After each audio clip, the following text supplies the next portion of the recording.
Good morning news with Chilka Praveen. ఇక morning news లోకి వెళ్లే ముందు మరొక 5 రోజులు మాత్రమే తెలంగాణలో పోలింగ్ కి సంబంధించి సమయం ఉన్నది. పార్లమెంట్ ఎన్నికలకు సంబంధించి కేవలం ఇవాటితో పోల్చుకుంటే 4 రోజులు మాత్రమే సమయం ఉన్నది. పార్లమెంట్ ఎన్నికలు అనేటివి అత్యంత కీలకమైనవి. ఇవి దేశానికి సంబంధించిన ఎన్నికలు.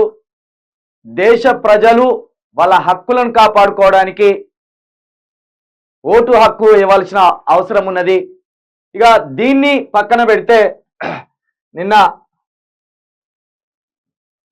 చిలుక ప్రవీణ్ ప్రమాదంలో ఉన్నాడు అనే ఒక మాటను కొందరు శ్రేయాభిలాషులు నా ముందు పెట్టిండ్రు. నేను ఒకటి చెప్పదలుచుకున్న, కొంతమంది ప్రభుత్వాల మీద ప్రశ్నిస్తే ఖచ్చితంగా ప్రమాదంలోనే ఉంటారు. జాతి కోసం ప్రశ్నించేటోళ్ళు ప్రమాదంలోనే ఉంటారు. దేశం కోసం ప్రశ్నించే వాళ్ళు ప్రమాదంలోనే ఉంటారు. లేకపోతే కుటుంబం కోసం చేసే పోరాటంలో ప్రమాదమే ఉంటుంది.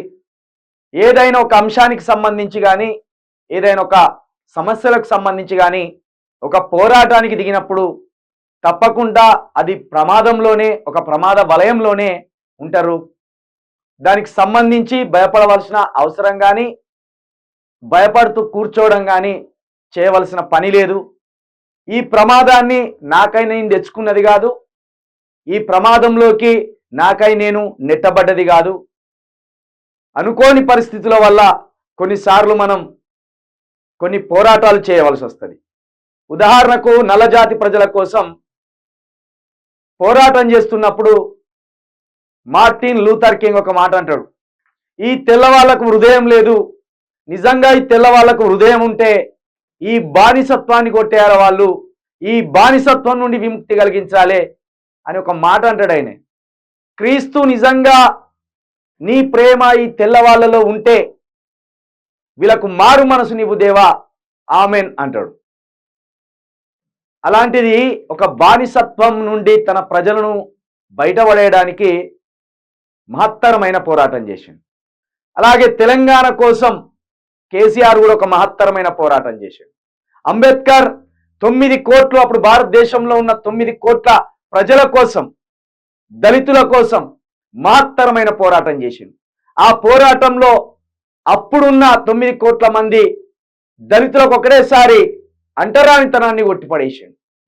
ఇట్లా తెలియకుండానే మహాత్ములందరూ ప్రమాదంలో ఉండి కూడా కొట్లాడి ఆ ప్రమాదాన్ని గెలిచింది.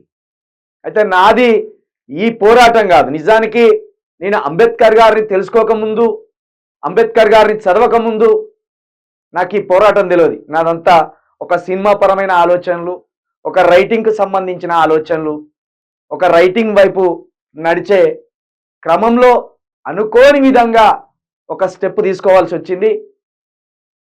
అతడు అడవిని జయించాడు అని ఒక బుక్ చదవండి వీలుంటే మీకు. ఒక ఎరకలివారి సామాజిక వర్గానికి సంబంధించిన ఒక ముసలివాడు, ఆ కథలో శంకర్ రెడ్డి రాసిండు దాన్ని. ఆ బుక్ని శంకర్ రెడ్డి అనే రైటర్ రాసిండు. తను పెంచుకున్న పంది కోసం ఆ ముసలివాడు అర్ధరాత్రి తోడేళ్ల నుండి, పులుల నుండి, సింహాల నుండి ఒక గర్భంతో ఉన్న పందిని కాపాడడానికి 12 గంటల అర్ధరాత్రి పోరాటం చేస్తాడు. ఆఖరికి ఆ పోరాటంలో విఫలమై ఇంటికి వస్తాడు. ఒక పందిని కాపాడుకోవడానికే ఒక ఎరకలి సామాజిక వర్గం వారు అంత పోరాటం చేస్తే, మన కుటుంబాన్ని కాపాడుకోవడానికో, మనం ప్రేమించిన వ్యక్తులను కాపాడుకోవడానికో, మన తెలంగాణను కాపాడుకోవడానికో, మన ప్రజలను కాపాడుకోవడానికో మనం ఎంత పోరాటం చేయవలసి ఉంటుందో ఒక్కసారి ప్రజలుగా మీరు ఆలోచించండి. అందుకే చిలుక ప్రవీణ్ ప్రమాదంలో ఉన్నాడని చిలుక ప్రవీణ్ కూడా తెలుసు. చిలుక ప్రవీణ్ చుట్టూ ఒక వలయం ఉన్నది, ప్రమాద వలయం అని చిలుక ప్రవీణ్ కూడా తెలుసు. కానీ ఈ పోరాటాన్ని మధ్యలో వదిలేయలేము. ఈ పోరాటం ఎందుకోసం స్టార్ట్ చేసినో, ఈ పోరాటం ఎవరి కోసం స్టార్ట్ చేసినో, ఈ పోరాటంలోకి ఎందుకోసం రావాల్సి వచ్చిందో ఇది కొంతమందికి మాత్రమే తెలుసు. కానీ ఏ ప్రమాదం ఎదురైనా, ఏ వలయం ఉన్నా తప్పకుండా తెలంగాణ కోసం నిలబడవలసిందే. నేను ఏ పోరాటాన్ని ఎవరి కోసం స్టార్ట్ చేసినో వారి కోసం నిలబడవలసిందే. ఇది మన పోరాటం, మన కోసం ఎంచుకున్న పోరాటం, మన కోసం తెలియకుండానే ఈ పోరాటంలో దిగిన పోరాటం ఇదని మరొకసారి మీ అందరికీ తెలియజేస్తూ, ప్రమాదాలు ఉంటూనే ఉంటాయి. ప్రమాదాలను చూస్తూ భయపడుతూ వెనుకకు వెళ్ళవలసిన అవసరం లేదు. ఎందుకంటే ప్రజల అండ ఉంటుంది, దేవుని దయ ఉంటుంది. మనం ఎంచుకున్న కాజ్ కావచ్చు, మనం పోతున్న పోరాటం కావచ్చు, అది నీతిగా ఉంటే, ధర్మంగా ఉంటే, దాంట్లో నిజాయితీ ఉంటే, దాంట్లో ప్రేమ ఉంటే తప్పకుండా పరిస్థితులన్నీ మనకు అనుకూలంగా ఉంటాయి. నేను 3 సంవత్సరాల క్రితం ఈ పోరాటం ఒక్కరి కోసం స్టార్ట్ చేసిన, అనుకోని పరిస్థితులలో ఒక్కరి కోసం స్టార్ట్ చేసిన. ఇప్పుడు ఈ పోరాటం తెలంగాణ కోసం మొదలైంది.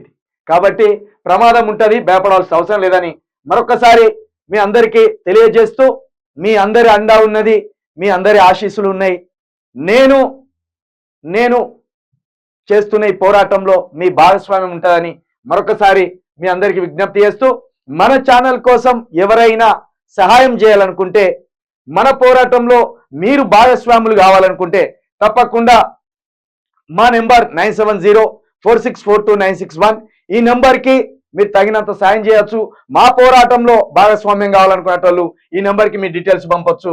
ఇక మార్నింగ్ న్యూస్లోకి వెళ్దాం.